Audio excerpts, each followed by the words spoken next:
Lo que está ocurriendo entre México y Estados Unidos en este momento no es una disputa fronteriza ordinaria. No es el tipo de tensión bilateral que se resuelve en una llamada telefónica y desaparece de los titulares en 48 horas. Es algo más profundo, más estructural, algo que está redefiniendo en tiempo real quién tiene el control real en la relación de seguridad y comercio más compleja del hemisferio occidental. La presidenta Claudia Sheinbaum reafirmó esta semana una postura que lleva meses sosteniendo con una consistencia que ha desconcertado a los estrategas de Washington. México rechaza cualquier forma de intervención militar extranjera en su territorio, sin excepciones, sin condiciones que cambien ese principio, sin espacio para interpretaciones ambiguas. Esa postura no es nueva, pero cada vez que se reafirma en el contexto de las presiones más intensas que la administración Trump ha ejercido sobre México, su peso político y estratégico aumenta, porque cada repetición de esa postura le dice al mundo algo que ningún comunicado diplomático puede decir mejor. México no va a doblar, y esa firmeza tiene consecuencias que van mucho más allá de la seguridad fronteriza. Tienen consecuencias económicas concretas para la cadena de suministro más integrada del continente. Tienen consecuencias geopolíticas en el momento en que México está diversificando sus relaciones internacionales. Y tienen consecuencias estratégicas que analistas de política exterior de múltiples países están procesando con una atención que no se veía hace tiempo. Hoy, en Noti MX vamos a conectar todas esas piezas. La postura de seguridad, el impacto económico, el reposicionamiento geopolítico y los escenarios que vienen. Todo en orden, todo con los hechos verificados claramente separados del análisis especulativo. Quédate hasta el final, porque la última pieza de este análisis cambia completamente la forma en que entiendes este momento. Suscríbete a Noti MX para no perderte ninguna actualización.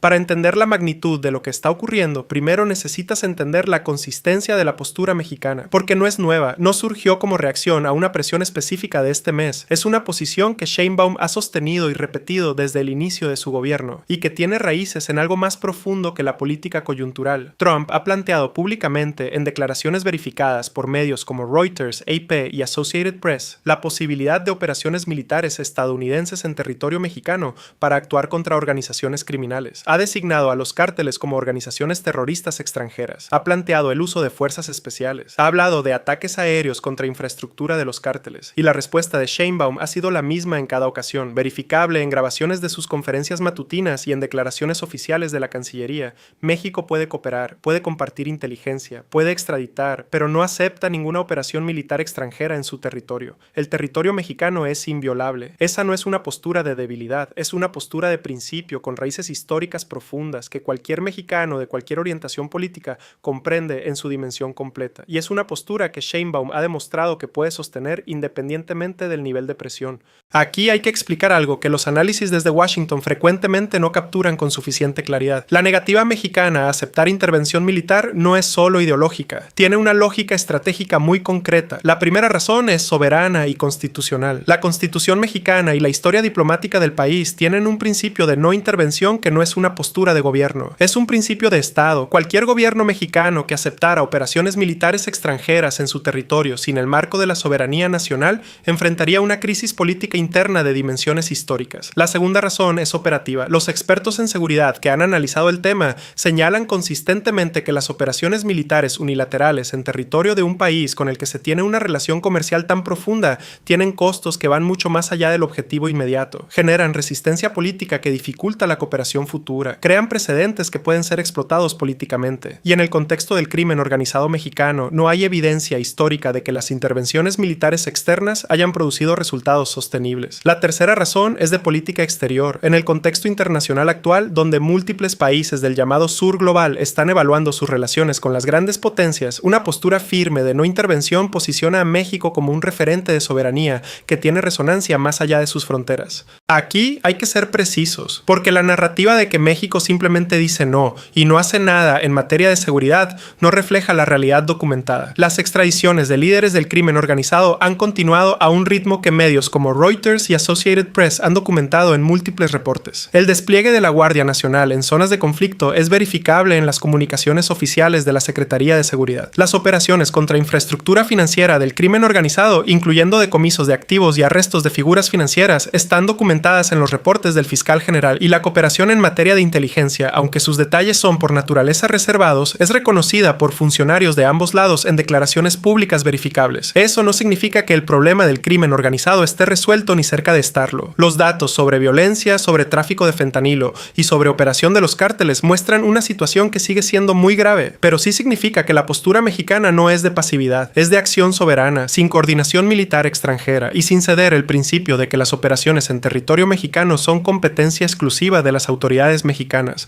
Aquí hay que conectar la postura de seguridad con su dimensión económica, porque las dos no son separables. El comercio bilateral entre México y Estados Unidos supera los 700,000 millones de dólares anuales, según datos verificables de la Oficina del Censo de Estados Unidos. Eso convierte a México en el principal socio comercial de Washington, y la estructura de ese comercio hace que cualquier deterioro significativo de la relación tenga consecuencias económicas inmediatas en ambos lados. El sector automotriz es el ejemplo más documentado. México es el principal proveedor de componentes automotrices para la industria estadounidense. Los arneses eléctricos, las transmisiones, los sistemas de asientos y los componentes electrónicos que van en los vehículos ensamblados en Michigan, Ohio y Tennessee en una proporción muy significativa provienen de plantas en México. Cuando la relación bilateral se tensa y los aranceles aumentan sobre esos componentes, el costo no lo absorbe solo el exportador mexicano, lo paga el fabricante automotriz estadounidense en forma de costos más altos y eventualmente lo paga el consumidor en forma de precios más altos. Analistas de la industria automotriz especulan que los aranceles actuales al acero y aluminio mexicano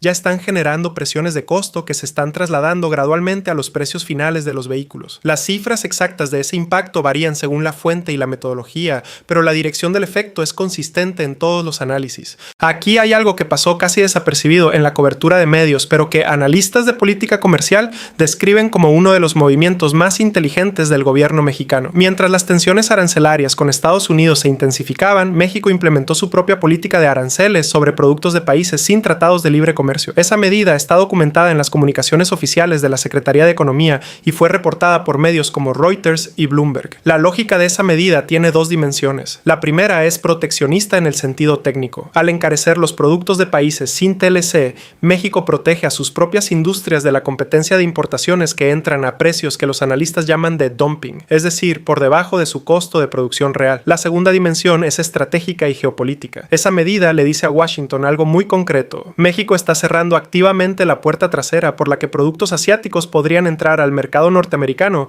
usando el territorio mexicano como plataforma. Esa es exactamente la preocupación que Washington ha expresado sobre la triangulación comercial, y México la está atendiendo de forma proactiva, sin que nadie se lo pidiera, sin negociarla como concesión, como una decisión soberana de política industrial. Eso le da a México un argumento muy sólido en cualquier mesa. Estamos haciendo nuestra parte. Ahora les toca reconocerlo en los términos arancelarios. Aquí llegamos a la dimensión más amplia del análisis, y la marcamos con claridad como análisis de tendencias documentadas, no como predicciones definitivas. La participación de México en foros internacionales que incluyen a países del llamado sur global ha tenido un perfil creciente en los últimos años. El acercamiento a Brasil bajo Lula da Silva está documentado en visitas de Estado, declaraciones conjuntas y en el fortalecimiento de relaciones bilaterales que van más allá de la retórica. La relación con China, aunque compleja, ha tenido episodios de profundización que están documentados en datos de comercio bilateral, y la participación de México en debates sobre el orden internacional, incluyendo posicionamientos en Naciones Unidas sobre temas de soberanía y no intervención, ha sido más visible y más articulada que en periodos anteriores. Analistas especulan que ese reposicionamiento no es un giro ideológico de alineación con un bloque específico, sino una estrategia de diversificación que reduce la vulnerabilidad de México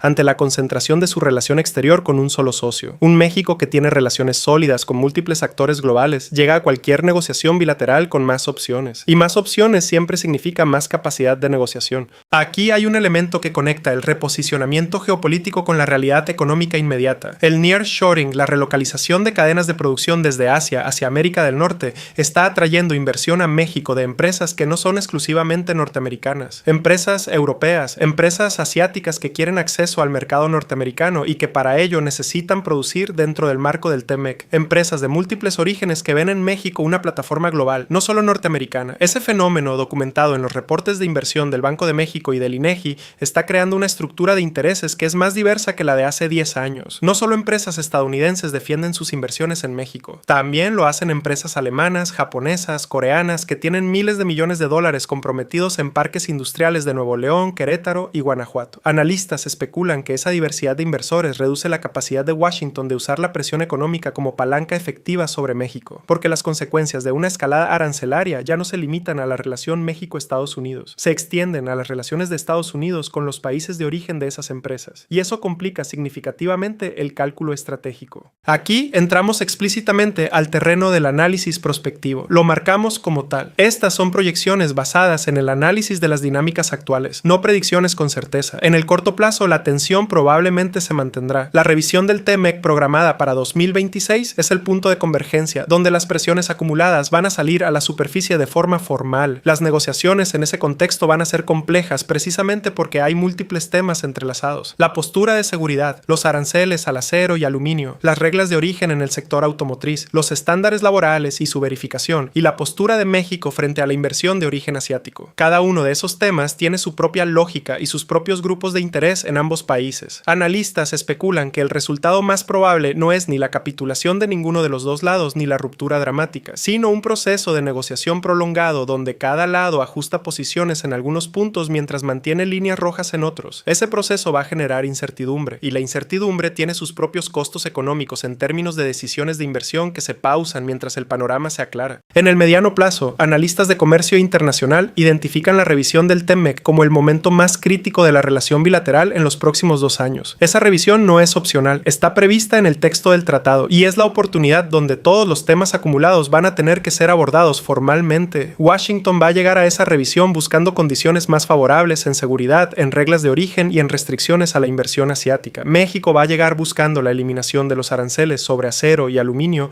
y el reconocimiento de que las medidas proteccionistas mexicanas son compatibles con los compromisos del tratado. Canadá va a llegar con sus propios intereses, que no necesariamente se alinean en todos los puntos con los de México o con los de Estados Unidos. Esa negociación triangular con presiones bilaterales cruzadas es el escenario que los estrategas de los 3 países están estudiando con más intensidad. Analistas especulan que México tiene incentivos para coordinar posiciones con Canadá en los temas donde los dos comparten intereses, lo que reduciría el margen de maniobra de Washington. Esa coordinación norteamericana frente a la presión unilateral podría ser uno de los elementos más determinantes del resultado de la revisión. Aquí hay que ser completamente honesto sobre la complejidad del cuadro. La postura firme de México en materia de soberanía tiene costos reales que ningún análisis honesto puede ignorar. El primero es el costo en la relación bilateral inmediata. Mantener una posición que Washington percibe como obstáculo a sus objetivos de seguridad genera fricciones que se traducen en presiones arancelarias, en dificultades en las negociaciones comerciales y en un tono de relación bilateral más tenso. Ese tono tiene consecuencias en la percepción de riesgo de los inversionistas. El segundo costo es el de la seguridad interna. El problema del crimen organizado en México es real y la pregunta de si la cooperación más profunda con Washington, en términos que México considera aceptables para su soberanía, podría producir mejores resultados de seguridad es una pregunta legítima que los propios analistas mexicanos debaten, pero también hay ganancias reales. La primera es de credibilidad internacional. La consistencia de la postura mexicana le ha dado a Sheinbaum una visibilidad y un perfil internacional que se reflejan en reconocimientos documentados como la inclusión en el Times 100. La segunda ganancia es de posición negociadora. Un gobierno que demuestra que puede sostener una postura bajo presión intensa llega a cualquier mesa de negociación con más credibilidad sobre sus líneas rojas. Y en negociación, la credibilidad de las líneas rojas es la variable que más influye en el resultado. Aquí hay un elemento del análisis que raramente aparece en la cobertura cotidiana, pero que es fundamental para entender por qué este momento importa más allá de la relación México-Estados Unidos. El mundo está viviendo una reorganización del orden internacional que múltiples instituciones académicas y de análisis geopolítico están documentando de forma consistente. La multipolaridad creciente, la emergencia de nuevos polos de poder, el cuestionamiento de las instituciones multilaterales construidas después de la Segunda Guerra Mundial son tendencias reales que están cambiando cómo los países de tamaño mediano pueden posicionarse en el sistema internacional. México está navegando esas tendencias en el contexto de la relación más intensa que tiene con la potencia más grande del mundo, y la forma en que lo hace con firmeza en los principios y con apertura en los métodos está siendo observada por países de toda la región que enfrentan dinámicas similares. Analistas especulan que si México logra sostener su postura y produce resultados económicos positivos durante este periodo, el modelo que está construyendo puede tener influencia en cómo otros países latinoamericanos negocian sus propias relaciones con las grandes potencias. Ese efecto de ejemplo es difícil de cuantificar, pero en política internacional los modelos que producen resultados se replican. Llegamos al elemento que conecta todos los bloques anteriores, la pregunta que tanto en Washington como en la Ciudad de México los estrategas están procesando con más urgencia y que vale la pena plantear con claridad. ¿Puede esta relación sostenerse en el tiempo bajo la tensión actual sin que alguno de los dos lados ceda en puntos que considera fundamentales? La historia de esta relación bilateral sugiere que los períodos de alta tensión terminan siendo seguidos por períodos de pragmatismo. Los incentivos económicos de la interdependencia actúan consistentemente como fuerza de moderación, pero esos periodos de moderación también requieren que alguno de los dos lados encuentre una forma de ajustar su postura que le permita presentar el resultado como un avance en sus objetivos. Ese proceso de encontrar la fórmula que permita avanzar sin que ninguno tenga que declarar una derrota pública es el trabajo más difícil de la diplomacia y es el trabajo que los equipos negociadores de ambos lados están haciendo ahora mismo. Los resultados de ese trabajo van a definir las condiciones de la relación bilateral durante el resto de esta década.